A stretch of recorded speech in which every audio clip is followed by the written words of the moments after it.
नमस्कार दोस्तों, आपका फिर से स्वागत है हमारी कक्षा के अंदर। आज हम बात करेंगे हमारे अगले टॉपिक के बारे में जिसका नाम है मेनफ्रेम कंप्यूटर।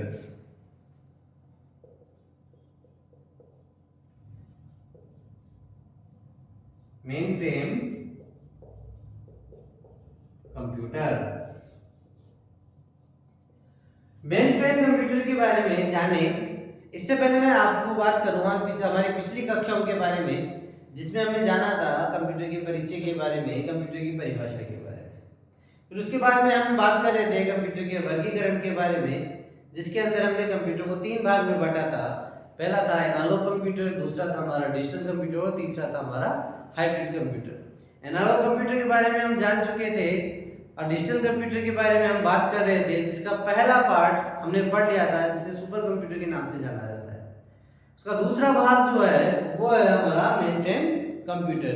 जिस भी बच्चे ने अगर वो पार्ट नहीं पढ़े हैं तो पहले आप उन्हें पढ़िए, उसके बाद ही आप मेनफ्रेम कंप्यूटर के बारे में जान पाओगे या समझ पाओगे। ठीक है, तो देखो हम शुरू करते हैं हमारे अगले टॉपिक के बारे में, जिसका नाम है मेनफ्रेम कंप्यूटर। तो जैसा मैंने आपको बताया था, कंप्यूटर का वर्गीकरण कंप्यूटर के आकार के आधार पर, कंप्यूटर के कार्य क्षमता के आधार पर, वह वहां कहाँ उपयोग आता है इस चीज के आधार पर किया गया था।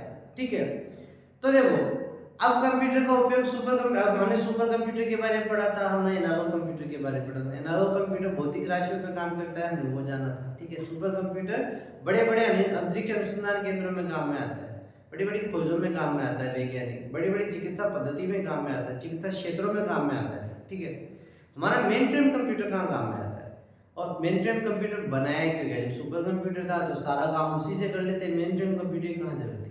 तो देखो ऐसा है कि सुपर कंप्यूटर में क्या होता है ना, एक तो लागत बहुत ज्यादा लगती है, मतलब उसकी कॉस्ट बहुत ज्यादा होती है। ठीक है, और सभी जगह उसको रख पाना या उतने बड़े एरिया में उसको सेट कर पाना बहुत ही डिफिकल्ट होता है।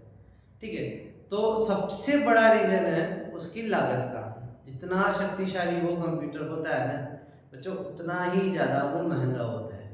ठीक है, तो अब देखो हमारे जो कार्य क्षेत्र है ना, वो कुछ वर्गों में बटे हुए हैं। जैसे एक तो सबसे ऊपर का होता है हाई लेवल, फिर मिड लेवल, फिर लो लेवल और फिर सामान्य वर्ग, जिसमें हम सब काम करते हैं। ठीक है, ये डिजिटल कंप्यूटर भी सेम वैसे ही बांटे गए। डिजिटल कंप्यूटर जो चारों भाग है ना, ये भी सेम वैसे ही बांटे गए। अगर मैं सीधी सिंपल सी एक बात बताऊं तो मैं super computer high level work के लिए काम में आता है। ठीक है, उसके बाद main frame computer mid level work के लिए काम में आता है, फिर मिनी कंप्यूटर उससे छोटे लेवल के लिए, और जो माइक्रो कंप्यूटर है वो हम सामान्य रूप से काम में लेते हैं। ठीक है, तो देखो मेन फ्रेम कंप्यूटर कहाँ काम में आते हैं, सबसे पहले तो ये जानते हैं। तो या पहले ये जानते हैं कि मेन फ्रेम कंप्यूटर कहते हैं मतलब कौन से होते हैं। तो यह कंप्यूटर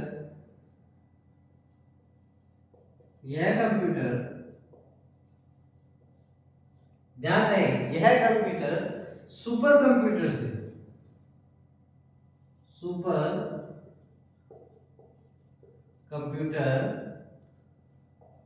से कम शक्तिशाली होते हैं, कम शक्तिशाली होते हैं। ये उतने शक्तिशाली नहीं होते बच्चों जितना सुपर कंप्यूटर होता है। ठीक है, अब जाहिर सी बात है अगर उतने शक्तिशाली नहीं है तो इसकी लागत में कमी आई। ठीक है, लागत में कमी आई, लेकिन ये अभी भी शक्तिशाली थी। काम कहाँ आ रहा है, मेन जो मुद्दा है इसे बनाने का कारण क्या था, तो ये काम आता है बड़ी सरकारी संगठनों के अंदर, बड़े प्राइवेट संगठनों के अंदर। इसका काम क्या होता है? इसका काम होता है बच्चों बड़ी मात्रा में डेटा को स्टोर करके रखना, बड़ी मात्रा में डेटा को स्टोर करना। ठीक है, अगर मैं एक बात में तुम्हें समझाऊं कि ये कैसे काम करता है, तो देखो सबसे पहले जैसे मैं आपको उदाहरण देता हूं रेलवे का। इसका उदाहरण देते हैं अपन रेलवे का। ठीक है, रेलवे के अंदर सबसे बड़ी मात्रा में काम में आता है। कैसे काम करता है समझो, देखो इस बात। जैसे मान लीजिए कि मैं अजमेर का निवासी हूँ, ठीक है। मैंने अपना रिजर्वेशन कराया किसी ट्रेन के अंदर। जैसे मान लीजिए मैंने अजमेर से दिल्ली का रिजर्वेशन कराया। तो आप एक चीज अच्छे से जानते हो कि दिल्ली जाने वाला मैं अकेला पैसेंजर नहीं हूँ, ठीक है। फिर उसके बाद दिल्ली जाने के लिए एक अकेली ट्रेन नहीं है, ठीक है। तो काफी सारी ट्रेन चलती है, काफी सारे पैसेंजर चढ़ते, काफी सारे उतरते, अलग अलग स्टेशन पे उतरते हैं। तो उन सभी पैसेंजर्स का डेटा जहाँ स्टोर किया जाता है वो इसी प्रकार के मेन फ्रेम कंप्यूटर में किया जाता है। कौन सी ट्रेन कब चल रही है, कब आ रही है, कब जा रही है, कौन से स्टेशन पे कितनी देर रुकेगी, ये सारा डेटा जो अवेलेबल होता है ना वो इसी मेन फ्रेम कंप्यूटर में होता है। अगर मैं एक सिंपल सी बात करूं कि ये मेन फ्रेम कंप्यूटर कहाँ काम में आता है, तो ये एक सर्वर की तरह काम में आता है। किसकी तरह काम में आता है? सर्वर की तरह काम में आता है। सर्वर की तरह काम में आता है। अब सवाल आया कि सर्वर क्या होता है। तो देखो, सर्वर के बारे में और डेटा के बारे में, ठीक है, और एक हमारा रहा बाइनरी के बारे में, है ना, डिजिट के बारे में। तीनों के बारे में एक, ये सारे जो टॉपिक खत्म हो जाएंगे ना अपने मेन फ्रेम कंप्यूटर और मिनी कंप्यूटर और माइक्रो कंप्यूटर, इसके बाद में मैं इन्हीं तीनों चीजों के ऊपर एक एक इंडिविजुअल क्लास बनाऊंगा जिसमें तुम्हें अच्छे से समझ में आ जाएगा कि बाइनरी डिजिट क्या होती है, ठीक है, बाइनरी बिट्स क्या होते हैं, गीगाबाइट किसे कहते हैं, मेगाबाइट किसे कहते हैं, ठीक है। उसी में समझ में आ जाएगा तुम्हें डेटा किसे कहते हैं और सर्वर किसे कहते हैं। अभी सिर्फ इतना जानो कि ये main frame computer super computer से कम शक्तिशाली होते हैं, ठीक है। ये कहाँ काम में आते हैं, ये किस काम में आते हैं, ये डेटा को स्टोर करने के काम में आते हैं। जानकारी, डेटा को अगर मैं एक सिंपल सी भाषा में तुम्हें समझाऊं ना समझने के लिए, तो इसको एक तरीके से मान लेना सूचना। डेटा को मैं अगर एक सिंगल वर्ड तुम्हें समझाऊं तो इसको तुम सूचना भी कह सकते हो, है ना, या सूचना ही कह सकते हो। सूचना किसकी? रेलवे है, जैसे मान लो रेलवे, तो रेलवे के अंदर डेटा कौन सा होगा? रेलवे के अंदर डेटा होगा रेलवे के पैसेंजर जो चढ़ रहे हैं, ठीक है। दूसरा रेलवे का स्टाफ जो वहाँ काम कर रहा है। तीसरा कौन होगा? वहाँ की जो ट्रेन है, कब आ रही है, कब जा रही है, कहाँ उतर रही है, कहाँ चल रही है, ठीक है। वैसे अगर मैं बात करूँ आपके किसी जैसे मान लो बोर्ड ऑफ सेकेंडरी एजुकेशन की बात करते हैं हम, बोर्ड ऑफ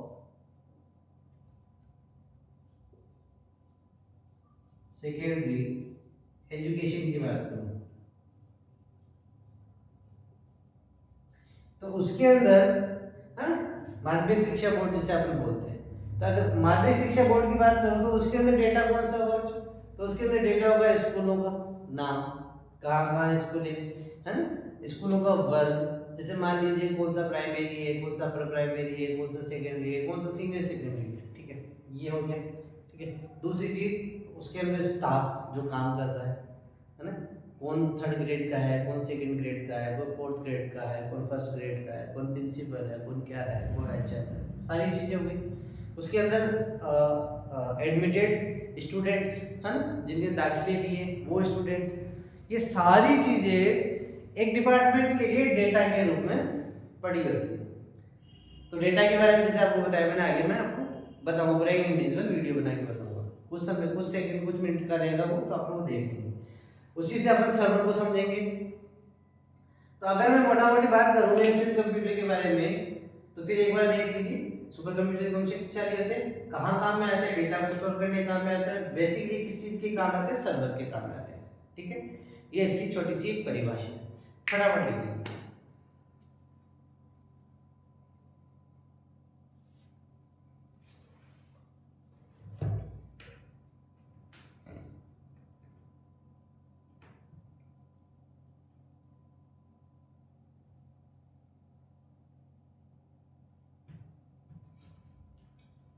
ठीक है, अब इसको साफ करते हैं। इसके बाद में डिजिटल कंप्यूटर का हमारा दूसरा टॉपिक था मिनी कंप्यूटर।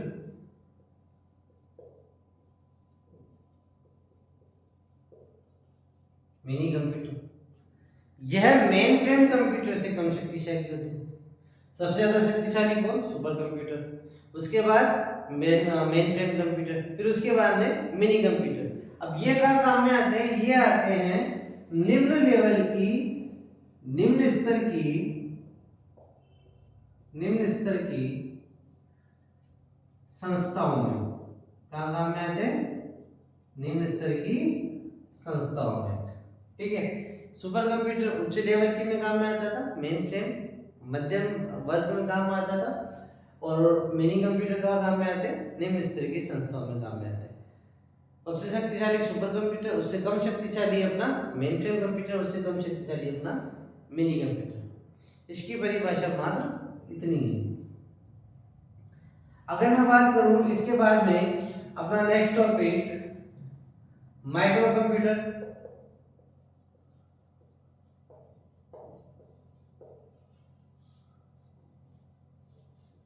देखो, हो सकता है थोड़ा कंफ्यूजन क्रिएट हो जाए सभी चीजों को लेकर, सुपर कंप्यूटर, मिनी मतलब main frame computer, mini computer और माइक्रो कंप्यूटर। तो जब हम जैसे जैसे धीरे धीरे आगे बढ़ेंगे ना बच्चों, जब हम बात करेंगे हार्ड डिस्क की, स्टोरेज डिवाइसेस की, जब हम बात करेंगे प्रोसेसिंग डिवाइसेस की, है ना, जब हम बात करेंगे मदरबोर्ड की, जब हम बात करेंगे रैम की, है ना, तब आप अच्छे से समझ पाओगे तो कौन सी चीजें कितनी शक्तिशाली है, ये डिपेंड कैसे करती है। हम बात करेंगे डेटा प्रोसेस कैसे होता है, हम बात करेंगे डेटा स्टोर कैसे होता है। जब हम सब चीजों के बारे में बात करेंगे ना, तब आप अच्छे से समझ पाओगे कि सुपर कंप्यूटर को सुपर कंप्यूटर क्यों कहा जाता था, वो कैसे शक्तिशाली होता था, मेन फ्रेम कंप्यूटर से कम शक्तिशाली कैसे होता है ना, मिनी कंप्यूटर उससे कम शक्तिशाली हुआ, माइक्रो कंप्यूटर सामान्य लोगों के लिए हम काम में लेते हैं, वो किस प्रकार का होता है। तो माइक्रो कंप्यूटर में कौन कौन से कंप्यूटर आते हैं? अगर मैं बात करूं तो माइक्रो कंप्यूटर में सामान्य जो आदमी काम में लेता है ना, सामान्य व्यक्ति, सामान्य व्यक्ति से मतलब तुम और मैं दोनों, ठीक है। फिर उसके बाद के अंदर कौन कौन से होते हैं? इसमें लैपटॉप होता है, लैपटॉप होता है, ठीक है। इसके अंदर टैबलेट होता है, टैबलेट होता है ना, वो होता है। इसके अंदर अपने फोन होते हैं, मोबाइल फोन जिन्हें अपन काम में लेते हैं, ठीक है। वो सारी चीजें जो हम काम में ले रहे हैं, चाहे हमारा फोन हो गया, टैबलेट हो गया, हमारे जो छोटे कंप्यूटर होते हैं, डिजिटल कंप्यूटर जिनकी हार्ड डिस्क कम होती है, ज़्यादा ज़्यादा 1 टेराबाइट की होती है, रैम होती है ना, कम होती है, ये सारे कंप्यूटर जो एक सामान्य व्यक्ति काम में ले रहा है, इन सभी कंप्यूटरों को माइक्रो कंप्यूटर की गिनती में रखा गया, ठीक है। तो देखो, अभी के लिए डिजिटल कंप्यूटर की परिभाषा के रूप में यही था। डिजिटल कंप्यूटर के जो 4 भाग थे ना, वो यही थे। कौन से? Super computer, main frame computer, mini computer और अपना ये माइक्रो कंप्यूटर। अगर इसके बाद में मैं हाइब्रिड कंप्यूटर की तुम्हें बात बताऊं, जो अपना तीसरा पॉइंट है, तो ये दोनों का मिश्रण है। किसका? एनालॉग कंप्यूटर का और अपने इसका क्या कहते हैं, डिजिटल कंप्यूटर का, दोनों का ही मिश्रण है। कैसे है समझो, देखो। हाइब्रिड कंप्यूटर, अगर मैं हाइब्रिड कंप्यूटर की बात करूं, हाइब्रिड कंप्यूटर,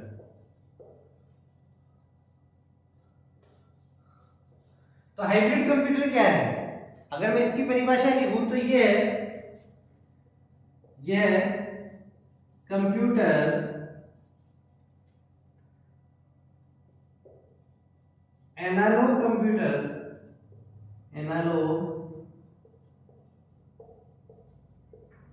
कंप्यूटर व डिजिटल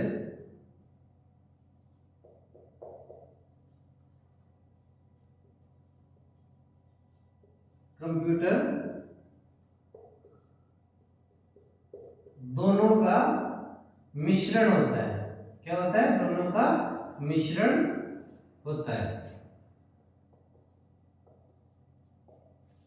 उदाहरण के तौर पर तुम्हें बात बताऊं कि हमने और तो कहीं नोटिस नहीं करा होगा, लेकिन जब हम अस्पताल जाते हैं, है ना, या अपन टीवी सीरियल देखते हो ना, तो टीवी सीरियल में क्या आता है, जब कोई हीरो हीरोइन अगर मान लो अस्पताल में एडमिट होते हैं, तो वहां पर एक मशीन चल रही होती है ऐसे, जिसको ईसीजी मशीन भी बोलते हैं। तो उसके अंदर क्या होता है, तुम देखोगे वो कुछ इस प्रकार का पैनल बना होता है, यहाँ पर नंबर आ रहे होते हैं, है ना, अंक आ रहे होते हैं, और यहाँ पर एक लकीर कुछ यूं करके वेव कर रही होती है ऐसे। मान लो ये लकीर जब ऐसे वेव कर रही होती है ना, तो क्या होता है इसके अंदर हमें पता पड़ता है कि इंसान जिंदा है, मतलब जैसा भी है वो ऊपर नीचे ऊपर नीचे ऊपर नीचे जा रही है। लेकिन मान लो ये लकीर सीधी हो जाए तो दैट मीन्स कि इंसान टैब हो गया। ठीक है, क्या बोल गया वो, टैब हो गया, मतलब वो चला गया। ठीक, तो देखो ये जो पैमाना होता है ना बच्चों, ये जो पैमाना जो हमें रेखाओं के रूप में दिखाई देता है, ये सीधा सीधा एनालॉग को परिभाषित करता है। मैंने तुम्हें बताया था स्पीड मीटर के बारे में, वोल्ट मीटर के बारे में, ना थर्मामीटर के बारे में। क्या होता है, आदमी के शरीर से तार के जरिए वो मशीन जुड़ी होती है, एनालॉग कंप्यूटर जुड़ा होता है। ठीक, जैसा जैसा उसका हार्ट काम करता है, दिल काम करता है, वैसे वैसे ही अपने को रीडिंग बताता है। अब रीडिंग बताता है तो देखो एक तो ये शो कर रहा है, ये वेव शो कर रही है ऊपर नीचे में डिनोट कर रही है भैया ये अभी आदमी जिंदा है। लेकिन यहाँ के पैमाने, यहाँ के जो आंकड़े हैं जो डिजिट के रूप में काम आ रहे हैं, ठीक है, ये बताते हैं कि कितनी हार्ट बीट है उसकी, ऑक्सीजन लेवल कितना है उसका। तो ये बता किस पे है, डिजिट पे। तो देखो एनालॉग का और डिजिटल का दोनों का मिश्रण है। इससे बेहतरीन उदाहरण हाइब्रिड कंप्यूटर का कोई हो ही नहीं सकता। ठीक है, तो देखो आज के लिए सॉरी अभी के लिए इतना ही। आगे हम बात करेंगे हमारी अगली क्लास के अंदर किसके बारे में बात करेंगे, हम बात करेंगे डेटा के बारे में। डेटा क्या होता है, डेटा के बारे में बात करने के बाद में हम जानेंगे बाइनरी सिस्टम के बारे में, है ना, बिट के बारे में, गीगाबाइट के बारे में। फिर हम बात करेंगे जब दोनों कंप्लीट होगी फिर हम बात करेंगे सर्वर के बारे में। तो अभी की क्लास के लिए इतना ही, अगली क्लास में मिलते हैं अभी। ठीक है, थैंक यू।